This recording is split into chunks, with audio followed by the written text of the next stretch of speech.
이미 어머니는 한국에 와 있었을 텐데 어머니와 좀 연락은 자주 했나요? 네, 저는 엄마랑 뭐 1년에 몇 번씩 연락을 했었어요. 네. 어떤 식으로 연락을 했어요?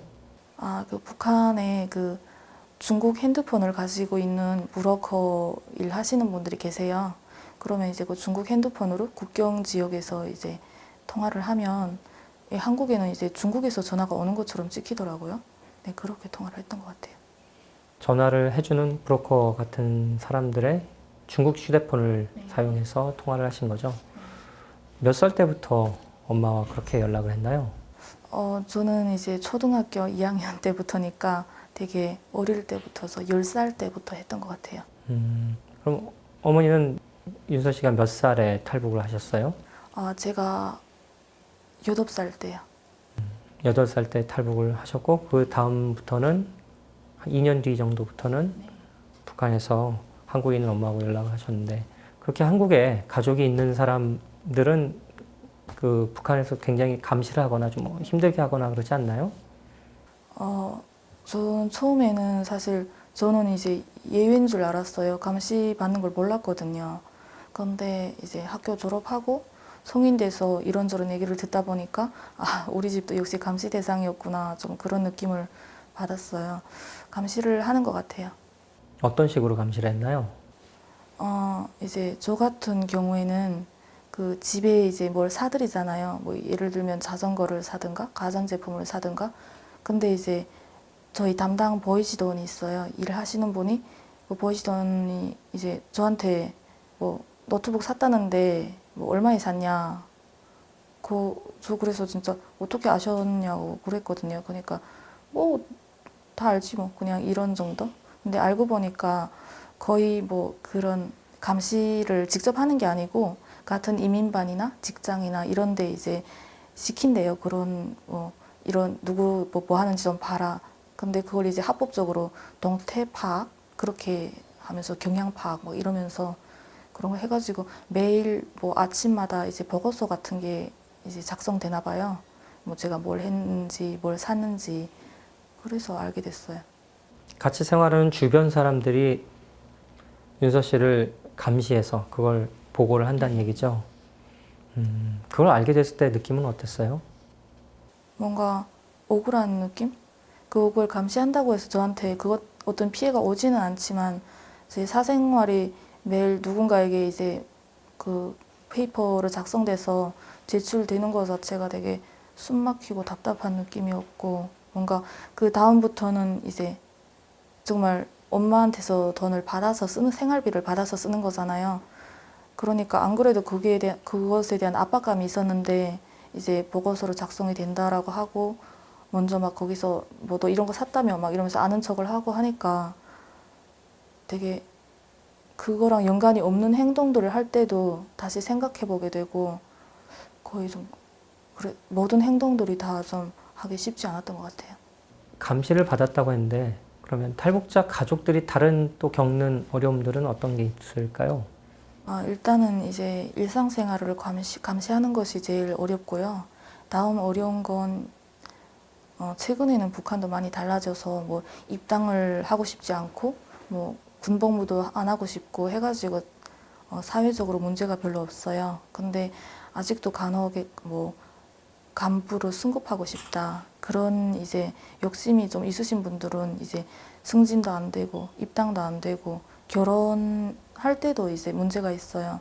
뭐 저 집 북한 말로 토대가 안 좋다라고 하거든요. 뭐 출신 성분이 안 좋은 얘기를 하는 건데 그러면 이제 우리 아들 출세해야 되는데 저런 집 딸하고 결혼하면 안 되지 좀 이런 얘기를 하고요.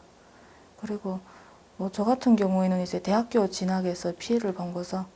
대학교 진학해서 탈락을 했는데 이제 저보다 그 점수가 낮았던 친구들이 사범대학 막 가고 그런 거예요. 저도 사범대학을 지원을 했었거든요. 근데 이제 뭐 아는 분이 다행히 그 강습소 그러니까 그런 선발을 하는 기관에 있어가지고 이제 물어봤는데 뭐 걔 엄마가 탈북했다며 그런 애가 어떻게 뭐 교사를 해 이런 얘기를 바로 하셔가지고 직접 당한 피해는 아마 그런 거였던 것 같아요. 좀 어렸을 때 이제 감시도 당하고 뭐 어려움도 있었을 텐데 어린 시절을 생각하면 어떤 것들이 떠오르나요? 사실 그거랑은 다르게 좀 다른 생각들이 떠오르는 것 같아요. 이제 저희 학교에서는 그 경제 과제라고 해가지고 뭐 여러 명목으로 내야 되는 뭐 물품이나 돈 같은 것이 되게 많았거든요.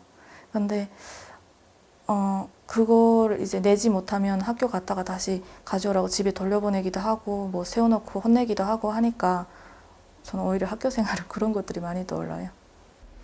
학교에서 공부하고 놀고 이런 거보다 학교에서 뭘 가져와라, 뭘 바쳐라 라고 하는 게 더 기억에 남는 건가요? 네, 뭐 물론 친구들하고 재미있게 놀던 기억, 뭐 시험 점수 잘 나와서 기뻤던 기억 그런 것도 많지만 왠지 그게 제일 먼저 떠오르는 것 같아요. 어떤 것들을 가져오라고, 얼만큼 가져오라고 했나요?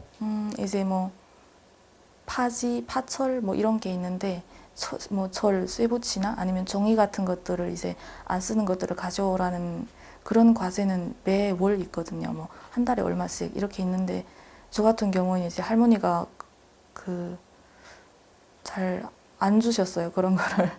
그러다 보니까 저는 되게 학교에 갔다가 그걸 가지러 많이 갔거든요. 집에 갔다 다시 오고.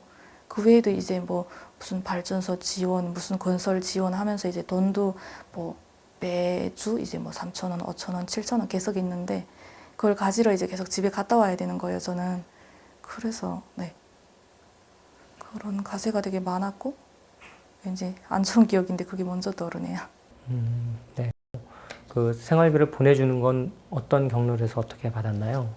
그 이제 통화를 하면서 엄마가 이제 한국 돈으로 얼마 보낼 거다. 그러면 중국 환율이 얼마니까 너가 중국 돈 얼마 받을 거다. 이런 얘기를 해주세요. 그러면 이제 그 브로커가 현장에서 바로 저에게 지급을 하는 거예요. 중국 돈으로 얼마, 엄마 알려준 금액인 거죠. 그렇게 이제 저는 지급받고 브로커는 이제 그 중국이랑 북한이랑 밀수를 하잖아요. 그런 과정에서 뭐 밀반입을 한 물품들, 그런 물품들에 대한 돈을 원래 중국에 보내야 되잖아요. 근데 중국에 안 보내고 그런 브로커들이 가져가는 거예요. 대신 중국에서는 그 북한에서 받아야 되는 돈을 한국에서 받는 거죠. 그렇게 몇 년 동안을 돈을 받아서 생활했나요? 뭐 10살 때부터 23살 때까지니까 14년간. 어머니가 꽤 힘드셨겠네요. 네, 저희 엄마는 저 때문에 되게 많이 고생하셨어요. 그럼 어렸을 때 이제 감시도 당하고 뭐 어려움도 있었을 텐데 어린 시절을 생각하면 어떤 것들이 떠오르나요? 사실 그거랑은 다르게 좀 다른 생각들이 떠오르는 것 같아요. 이제 저희 학교에서는 그 경제 과제라고 해가지고 뭐 여러 명목으로 내야 되는 뭐 물품이나 돈 같은 것이 되게 많았거든요. 근데 그걸 이제 내지 못하면 학교 갔다가 다시 가져오라고 집에 돌려보내기도 하고 뭐 세워놓고 혼내기도 하고 하니까 저는 오히려 학교 생활은 그런 것들이 많이 떠올라요. 학교에서 공부하고 놀고 이런 거보다 학교에서 뭘 가져와라, 뭘 바쳐라 라고 하는 게 더 기억에 남는 건가요? 네, 뭐 물론 친구들하고 재미있게 놀던 기억, 뭐 시험 점수 잘 나와서 기뻤던 기억 그런 것도 많지만 왠지 그게 제일 먼저 떠오르는 것 같아요. 어떤 것들을 가져오라고, 얼만큼 가져오라고 했나요? 이제 뭐 파지, 파철 뭐 이런 게 있는데 뭐 철, 쇠붙이나 아니면 종이 같은 것들을 이제 안 쓰는 것들을 가져오라는 그런 과제는 매월 있거든요. 뭐 한 달에 얼마씩 이렇게 있는데 저 같은 경우는 이제 할머니가 그 잘 안 주셨어요. 그런 거를. 그러다 보니까 저는 되게 학교에 갔다가 그걸 가지러 많이 갔거든요. 집에 갔다 다시 오고. 그 외에도 이제 뭐 무슨 발전소 지원, 무슨 건설 지원 하면서 이제 돈도 뭐 매주 이제 뭐 3,000원, 5,000원, 7,000원 계속 있는데 그걸 가지러 이제 계속 집에 갔다 와야 되는 거예요, 저는. 그래서 네.